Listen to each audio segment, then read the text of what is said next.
மனைவி அமைவதெல்லாம் இறைவன் கொடுத்த வரம். இல்லால் அகத்திருப்ப இல்லாததொன்றில்லை என்றெல்லாம் நாம் சொல்லிக் கொள்கின்றோம். ஆனால் ஒன்று தெரியுமா? இங்க எல்லாரும் ஆம்பளைங்களாம் உட்காந்துருக்கோம். நம்ம வேலை பார்க்குறோம், நம்ம சம்பாதிக்கிறோம், நம்ம மனைவி என்ன அப்படின்னு நம்ம நினைப்பது உண்டு. ஆனால் உங்களுக்கு தெரியுமா, நம்மெல்லாம் இந்த காலரை தூக்கி விட்டுட்டு உட்கார்ந்துருக்கிறதுக்கு ஒரே காரணம் மனைவி தான். குறிப்பாக இந்திய, குறிப்பாக தமிழக மனைவிகள். உன்னை கரம் பிடித்தேன் வாழ்க்கை ஒளிமயமானதடி, பொன்னை மணந்ததினால் சபையில் புகழும் கூடுதடி, கால சுமை தாங்கி போல மார்பில் எனை தாங்கி வீழும் கண்ணீர் துடைத்தாய், அதில் என் விம்மல் துணை தனிந்ததடி, பேருக்கு பிள்ளை உண்டு வெறும் பேச்சுக்கு சொந்தம் உண்டு, ஆலம் விழுதுகள் போல் உறவுகள் 1000 இருந்தன, வேறென நீ இருந்தாய் அதில் வீழ்ந்து விடாமல் நான் இருந்தேன்பா கண்ணதாசன். மனைவி எல்லாம் வேற இருக்கிறதுனாலதான் நீங்க எல்லாம் விழுந்துடாம இருக்கிறீங்க. இதுல இருவருக்கிறதுக்கு இடமே இல்லை.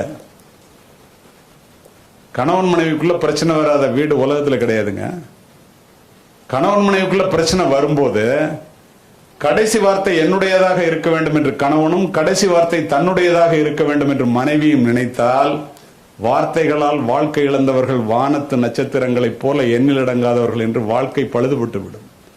கடைசி வார்த்தை உன்னுடையதாகவே இருந்துவிட்டு போகட்டும் என்று ஒருவர் அமைதியாகிவிட்டால் அந்த குடும்பம் சிறக்கும். கணவன் மனைவியிடம் தோற்க வேண்டும், மனைவி கணவனிடம் தோற்க வேண்டும். அப்பொழுதுதான் குடும்பம் ஜெயிக்கும். நம்மிலே யார் ஜெயிப்பது என்று யோசித்தால் குடும்பம் கெட்டுவிடும். இத்தனை 1000 மைல்களுக்கு அப்பால் வந்து குடும்பம் நடத்தி கொண்டிருக்கின்ற தமிழகத்து நண்பர்களே, குடும்பம் என்பது ஒரு கோவில்.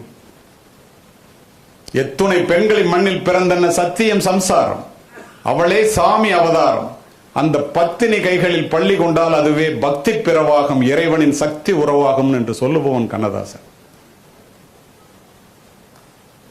உண்ணும் அழகை பார்த்திருப்பாயே, உறங்க வைத்தே விழித்திருப்பாயே, கண்ணை இமை போல் காத்திருப்பாயே, காதல் கொடியே கண்மலர்வாயம், ஈன்ற தாயை நான் கண்டதில்லை, எனது தெய்வம் வேறொன்றும் இல்லை, உயிரை கொடுத்தும் உன்னை நான் காப்பேன், உதய நிலவே கண்மலர்வாயம். ஏன் இதெல்லாம் சொல்றேன்னா, வள்ளுவன் வாசுகியினுடைய திருவள்ளுவரை சொல்றேங்க. கணவன் மனைவி உறவு உலகத்திற்கே ஒரு எடுத்துக்காட்டு. 50 ஆண்டுகள் இருவரும் கணவன் மனைவி வாழ்ந்து விட்டு வாசுகி அம்மையார் படுக்கையிலே இறக்கின்ற சூழ்நிலையிலே இருக்கும்போது உலக பொதுமுறையை வகுத்து கொடுத்த வள்ளுவன் தன் மனைவியிடம் கேட்கின்றார், உன்கிட்ட நான் நேரமே செலவு பண்ணலையம்மா, உனக்கு ஏதாவது சந்தேகம் இருந்தா கேளுங்க. எப்ப சாப்பிட்றதுக்கு வள்ளுவன் சம்மணம் போட்டு உட்கார்ந்தாலும் அந்த அம்மா இலையை கொண்டு வந்து போட்டோன்னா ஒரு கொட்டாங்குச்சியில் தண்ணியையும் ஒரு ஊசியும் எடுத்து வச்சுட்டு தான் உட்காருவார் சாப்பிட்றதுக்கு வள்ளுவர்.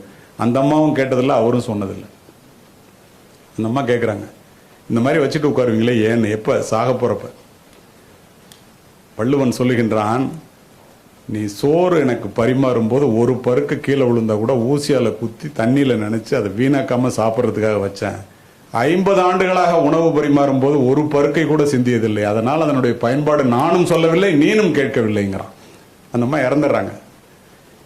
உலக பொதுமுறையான திருக்குறளிலே 1330 குறளை 2 அடியிலே எழுதிய வள்ளுவன் நண்பர்களே, தன்னுடைய மனைவியினுடைய இறப்பை 2 அடிகளுக்குள் அடக்க முடியவில்லை. என்ன எழுதுனா தெரியுமா? அடிசிற்கிணியாலே அன்புடையாலே பதிசொல் தவறாத பாவாய், அடி வருடி பின் தூங்கி முன் எழும்பும் பேதாய், இனிதாய் என் உறங்கும் என் கண் உறானா. என்ன அர்த்தம்னா, வாழ்க்கை பூரா எனக்கு ருசியா வாய்க்கு சமைத்து கொடுத்த என்னுடைய தேவதையே, என் கால்களை வருடி என்னை முன்னால் தூங்க வைத்து நீ பின்னால் தூங்கி முன்னால் எழுந்த பேதை பெண்ணே, நீ இறந்து விட்டாயே நான் எப்படி வாழ்வேன். அதுதான் கண்ணதாசன் அழகா சொல்லுவான், தாய் இறந்து விட்டால் 2 லைன்ல சொல்லிடுவான், தந்தை இறந்து விட்டால் தாயின் மஞ்சள் நிலைப்பதில்லை, அவ்வளவுதான், பிள்ளைங்கள்ட்ட ஒட்டிக்குவாங்க அம்மா. ஆனா தாய் இறந்து விட்டால் தந்தைக்கென்று யாரும் இல்லை. உங்களுக்கு அடிப்படை மனைவி, மனைவியை இழந்து விட்டால் கணவனுக்கென்று யாரும் இல்லைங்கிறான். ஏன் அப்படி சொன்னா தெரியுமா? நீரினுடைய அருமை பயிரில் தெரியும், நிலத்தினுடைய அருமை கதிரில் தெரியும், பணத்தினுடைய அருமை வறுமையில் தெரியும், மகனினுடைய அருமை நேசத்தில் தெரியும், மகளினுடைய அருமை பாசத்தில் புரியும். ஆனால் மனைவியினுடைய அருமை இவை அனைத்திலும் புரியும், அவள் இறப்பிற்கு பின்பே அனைவருக்கும் புரியும். இருக்கும்போதே மனைவியை நல்லா வச்சுக்கணுங்கிற ஒரே காரணத்துக்காக எல்லா ஆண்களுக்கும் நான் இதை பதிவு செய்கின்றேன். அப்படி இருக்குமா இல்லையாங்கிறது நமக்கு தான் தெரியும். அது இல்லாத போதுதான் அதனோட அருமை தெரியுங்கிறான். அப்படி வள்ளுவன் சொன்னதுனால, வள்ளுவனுடைய வாழ்க்கையிலேயே அப்படி இருக்கும்போது நாமெல்லாம் ஏமாத்திரம். மனைவியை நன்றாக பார்த்துக் கொள்ளுங்கள்.